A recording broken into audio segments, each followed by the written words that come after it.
उबला हुआ खाना। शर्मिला देवी के घर का माहौल आज कुछ ज्यादा ही खुशनुमा था। अरे भाई, खुशनुमा हो भी क्यों ना, उनकी इकलौती बेटी की नई नवेली दुल्हन घर जो आ गई थी, और आज दुल्हन निशा की पहली रसोई थी। सास, ससुर, पति हितेश और ननद उर्जा, सभी लोग डाइनिंग टेबल पर नजरें टिकाए बहू के हाथ का बना पहला भोजन करने के लिए आतुर हो रहे थे। कुछ ही देर में शर्माती संकुचाती सी दुल्हन निशा ने डाइनिंग टेबल पर खाना लगा दिया और उसके साथ ही घर के सारे सदस्य आकर अपनी अपनी चेयर पर बैठ गए। अरे भैया, अब ये राज खोली दो कि आज तुमने अपनी पहली रसोई में क्या स्पेशल बनाया है। तो चुप कर, पहली रसोई है मेरी बहू की। मैंने ही उसे कहा था ज्यादा व्यंजन बनाने में परेशान ना हो, बस 2 तरह की सब्जी और पुड़िया उतार ले। अरे उसे भी तो शादी की थकावट है ना, बस रस्म ही तो पूरी करनी है। अरे भाई, वो तो सिंपल खाने से भी पूरी हो सकती है। तो मम्मी, मैं कौन सा पकवान मांग रहा हूँ, हमें तो जो मिल जाएगा हम तो वही खुशी खुशी खा लेंगे। चलो भैया, अब खाना सर्व कर दो, मुझसे तो बिल्कुल इंतजार नहीं हो रहा। निशा सबकी प्लेट में खाना सर्व कर देती है और किचन में चली जाती है। खाने का पहला टुकड़ा खाने के बाद, मम्मी ये किस तरह का खाना है, ऐसा लग रहा है कि बस सब कुछ उबाल कर रख दिया हो। अरे बेटा, कहना तो मैं भी यही चाह रही थी, लेकिन मैंने तो बस ये सोचकर नहीं बोला कि तुझे लगेगा मैं पहले दिन ही तेरी पत्नी के हाथ के खाने में कमियां निकाल रही हूँ। अरे मम्मी, खाने में कमी होना अलग बात होती है, लेकिन ये खाना तो खाने लायक ही नहीं है, मुझसे नहीं खाया जाएगा ये। बेटा, बहू की आज पहली रसोई है, हो सकता है उसे अभी अच्छे से खाना बनाना ना आता हो, इसलिए बेचारी ने ऐसा खाना बनाया है। अब अगर पहले ही दिन तुम उसके बने खाने में कमियां निकालोगे तो बेचारी का मनोबल ही टूट जाएगा, इसलिए चुपचाप खा ले बेटा। होता है, नई नई शादी में गलतियां होना सामान्य सी बात है। ससुराल में पहला दिन होने के कारण सभी लोग बिना कुछ कहे मन मार कर चुपचाप बहू के हाथ का बना हुआ बेस्वाद खाना खा लेते हैं। अगले दिन, निशा बेटा, दोपहर के 12 बज रहे हैं, लंच की तैयारी कर लो, वरना फिर खाना बनाने में लेट हो जाएगा। और हाँ, एक बात, घर में ना बेटा सबको 1 बजे तक लंच करने की आदत है, तो तुम उसी के हिसाब से समय से सब बना लिया करो। हाँ। अरे मम्मी जी, आप चिंता क्यों कर रही हैं? 1 बजने में तो अभी बहुत देर है, चुटकी बजाने से पहले खाना बनाकर तैयार कर दूंगी मैं, आप टेंशन ना लो। सास के टोकने के बाद भी निशा बैठे हुए मोबाइल में वीडियो देखती रहती है और आधे घंटे के बाद उठकर रसोई में चली जाती है। ठीक 1 बजे, मम्मी जी खाना बनकर तैयार हो गया है, आप लोग खाने के लिए आ जाइए। अरे भाई, ऐसी कौन सी जादू की कढ़ाई है इसके पास जो आधे घंटे में इससे रोटी सब्जी भी बना लो? हमसे तो इतने जल्दी खाना नहीं बन पाता। शर्मिला जाकर टेबल पर बैठ जाती है, लेकिन ये क्या, आज भी बहू ने सब्जियां उबाल कर रख दी थी और उसपे मसाले के नाम पर सिर्फ नमक और लाल मिर्च डाल रखी थी। अरे ये कौन से शेफ से खाना बनाना सीख कर आई हो तुम? हमारे घर में कोई ऐसा खाना नहीं खा पाएगा। बेटा, तुम्हारे खाने की तो शक्ल ही ऐसी है कि उसे देखकर खाने वाले की भूख मर जाए। कैसी बात कर रही हो मम्मी जी, इसे ऑयल फ्री कुकिंग कहते हैं, और पता नहीं किस जमाने में जी रहे हैं आप लोग। आजकल जितने भी हाई क्लास पढ़े लिखे हेल्थ कॉन्शियस लोग हैं ना, वो सब इसी ऑयल फ्री कुकिंग की ओर स्विच कर रहे हैं। अब वो जमाना गया जब लोग दाल भी डबल तड़का लगाकर खाते थे। अब आप ये मत कहना कि आप लोग अभी तक खाने के ऊपर तैरती हुई तेल की परत वाला खाना ही खाते हैं।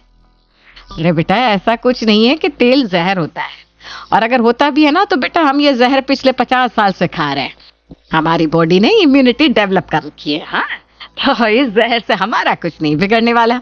नहीं नहीं नहीं मम्मी जी, आप अभी ये सब सीरियसली नहीं ले रही हैं। ये तेल मसालों में पका खाना बहुत अनहेल्दी होता है। कोई बात नहीं, आप लोगों की इतने साल पुरानी आदत है ना, कोई एक दिन में तो जाएगी नहीं, लेकिन मैं हूं ना, आप लोग चिंता ना करो, मैं बहुत जल्द सबकी आदत सुधार दूंगी और हेल्दी खाने की आदत डाल दूंगी। बेटा, ये अच्छा बुरा हमें भी समझ में आता है, ऐसा नहीं है कि तेल जहर है, बस लिमिट में खाना चाहिए। और हम ये थोड़ी ना कह रहे कि तुम एक बार में 1 लीटर तेल सब्जी में डालकर सब्जी का सत्यानाश कर दो। अरे लेकिन बेटा, थोड़ा सा तेल मसाला तो डालो, ऐसा खाना कौन खा पाएगा?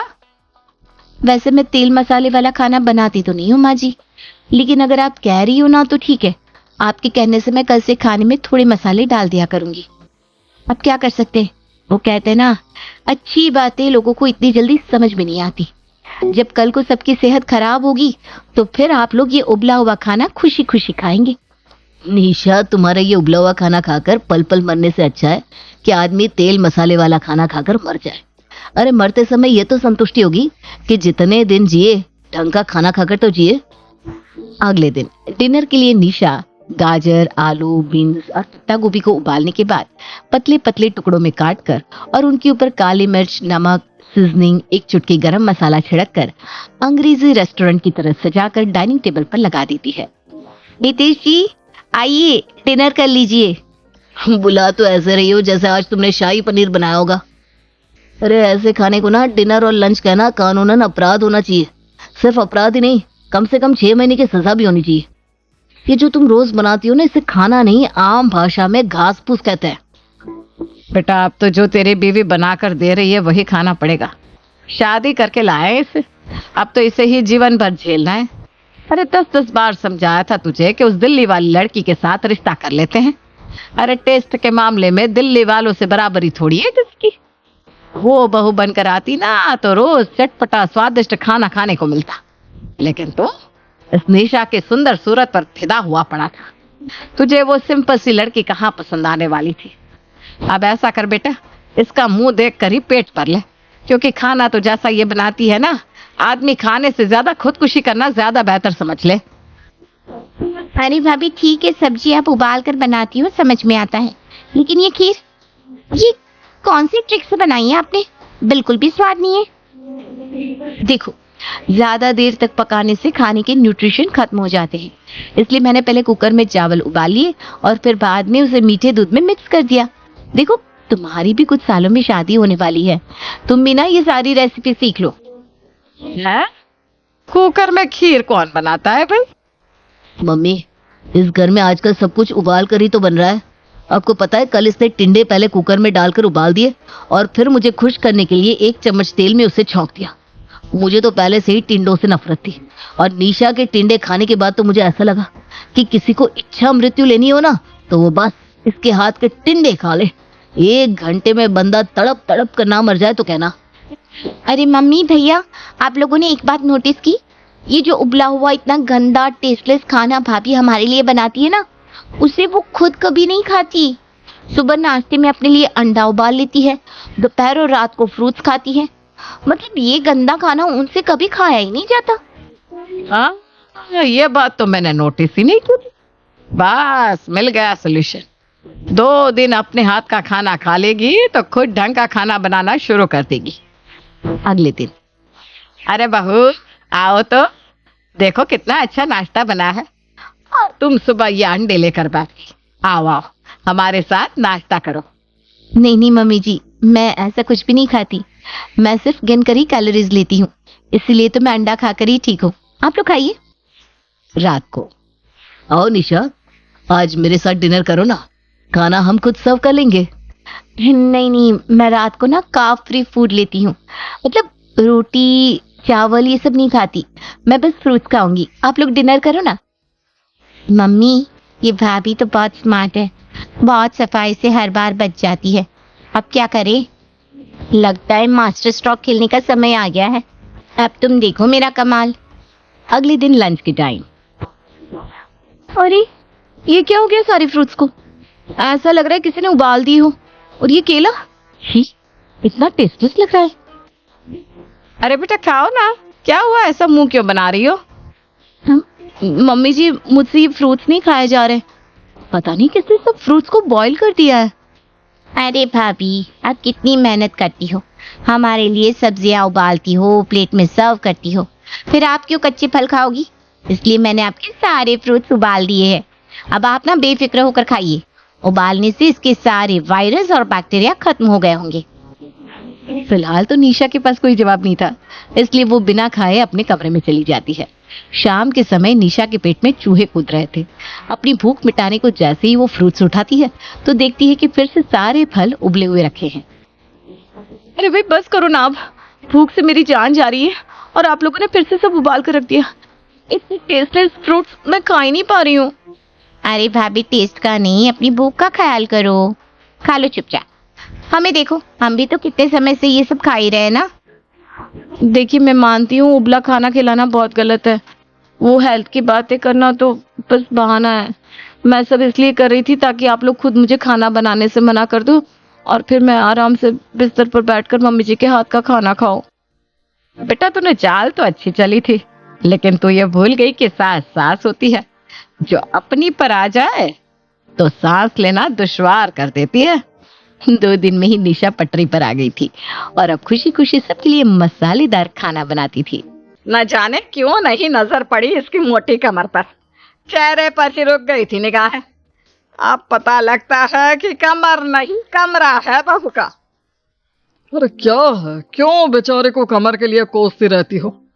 मोटी कमर में भी घर का सारा काम सर पर लेकर चलती है ना, वरना कई पतली कमर वाली देखिए जो कमर में लचक का बहाना बनाकर बैठ जाती है। वो लोग बात कर ही रहे थे कि सामने आ जाती है नीता बहू।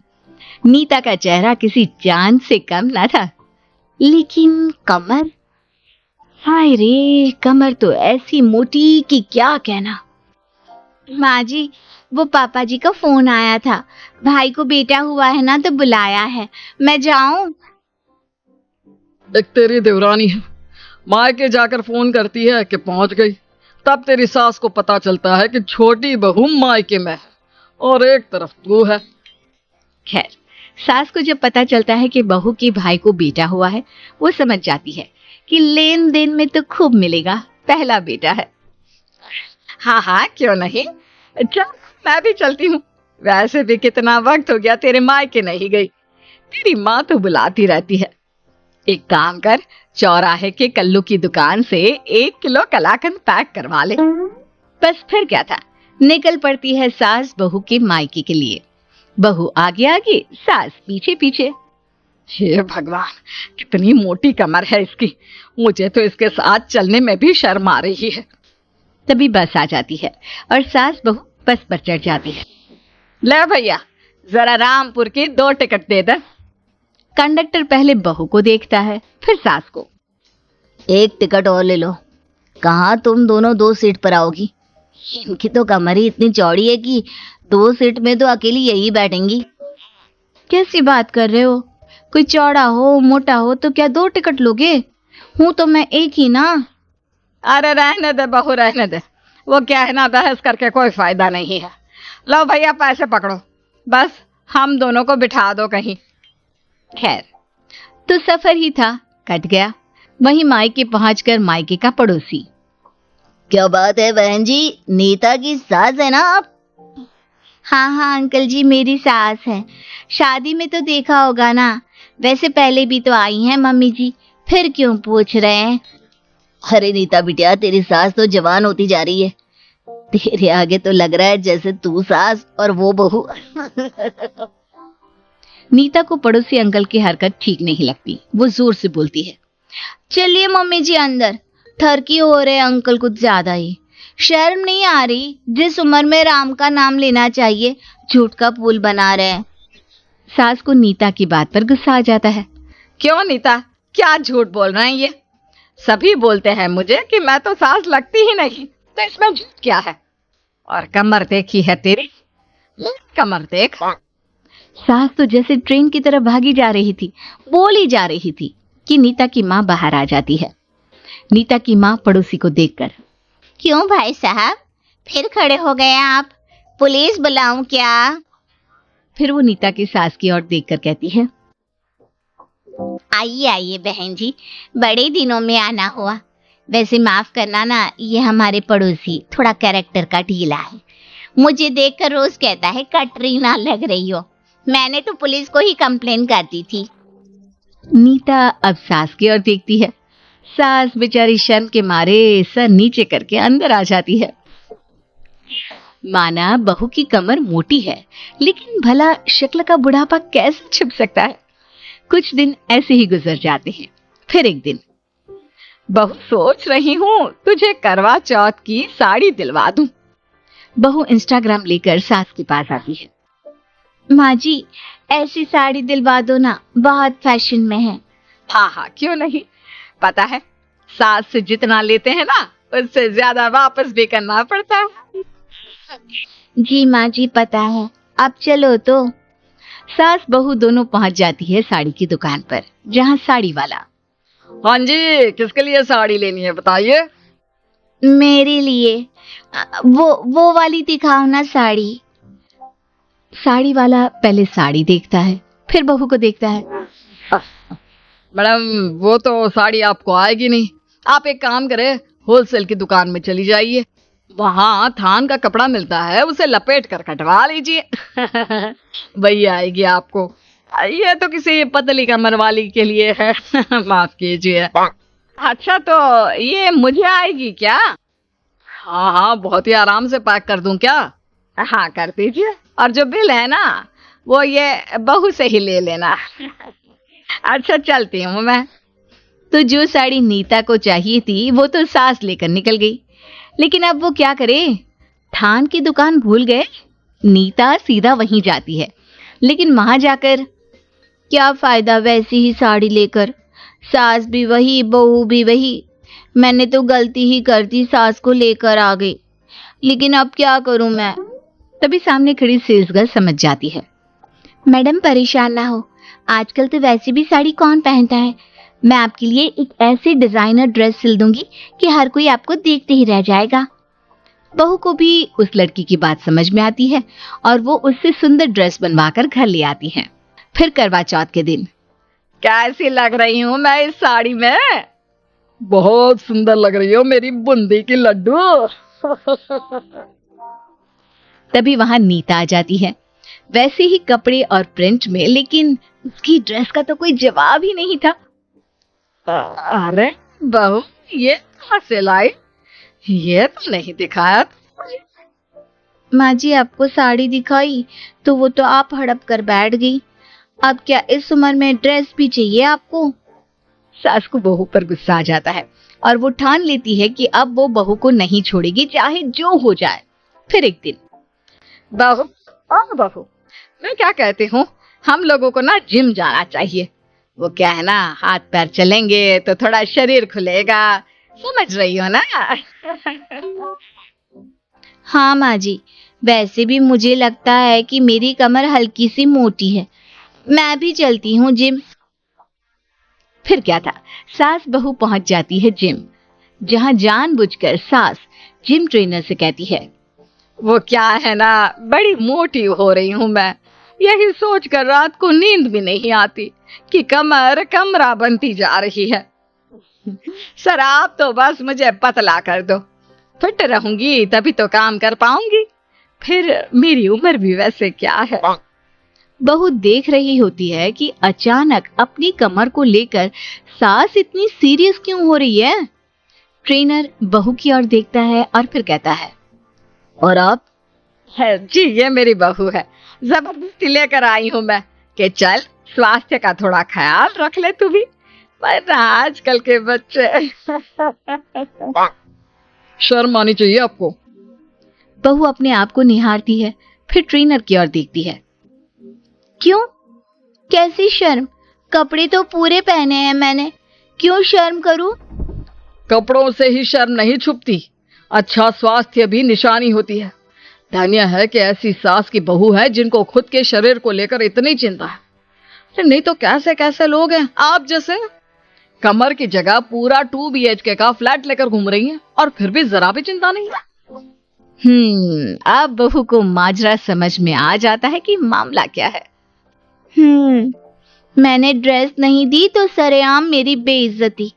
कोई बात नहीं सासू माँ, कमर तो मेरी पतली होने से रही, लेकिन वादा करती हूँ आपकी कमर के कोने कोने को हिलाना दिया ना तो नाम बदल लूंगी अपना।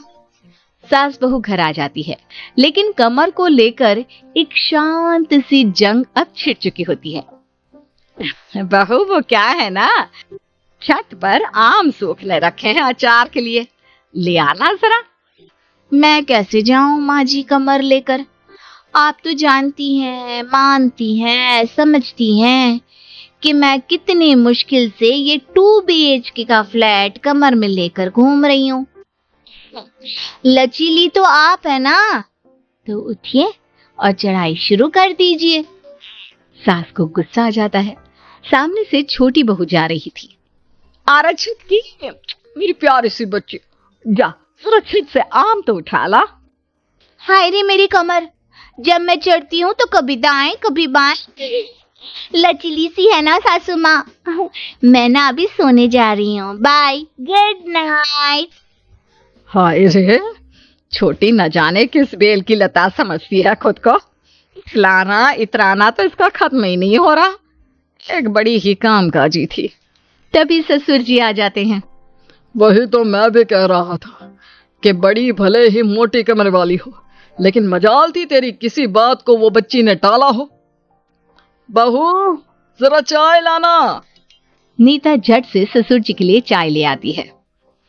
हाय रे, मैं भी बगल में हूँ, एक कप दे दे मुझे भी। माँ जी कैसे दोनों हाथों में कप लाती, देख नहीं रही कितनी मोटी कमर है ये। आप ही कहती है ना, तो बताइए कैसे चाय लाऊं। ये बोलकर नीता ससुर जी को देखकर मुस्कुरा देती है, जैसे कह रही हो कि मम्मी जी को सबक तो सिखाना ही होगा। ससुर जी भी कुछ नहीं कहते, क्योंकि वो जानते हैं कि नीता की कमर भले ही कमरा हो, लेकिन उसके काम और व्यवहार में कोई बुराई नहीं है। नीता जब से ससुराल आई है, वो सास को माँ और ससुर को पिता मानकर ही चल रही है। लेकिन कहते हैं ना कि भाई ताली एक हाथ से थोड़ी ना बजती है, फिर एक रोज। हाय भाभी, ये क्या खाई जा रही हो? रसगुल्ले, रसमलाई, बस करो। अरे वो बस कर देगी तो कमर कम नहीं हो जाएगी। सबको अपनी सेहत का ख्याल रहता है, लेकिन बस ये एक ही है जो कुछ नहीं देखती। अरे बहू, माना तुझे मेरी बात बुरी लगती है, लेकिन मैं भी तेरी माँ जैसी ही हूं ना। सही बोल रही हूँ, कम खाया कर। भाभी, आप जब शादी होकर आई थी ना, तो कितनी प्यारी लगती थी। मैंने देखी थी आपकी फोटो। और नहीं तो क्या, सारी गली में हल्ला था कि नीता बहू चांद जैसी है, लेकिन इस पर तो ग्रहण लगता ही चला गया। तभी ससुर जी आ जाते हैं।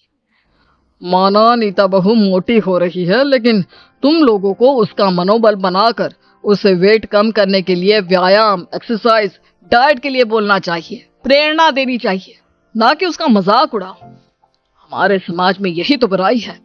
शारीरिक बनावट की बुराई करते हैं, लेकिन उसे कैसे ठीक करना है ये नहीं बताते। सही बोल रहे हैं पापा, मैं आज से खुद पर ध्यान दूंगी। फिर देखिएगा, एक दिन कोई भी नहीं बोल पाएगा कि मेरी कमर कमर नहीं, कमरा है।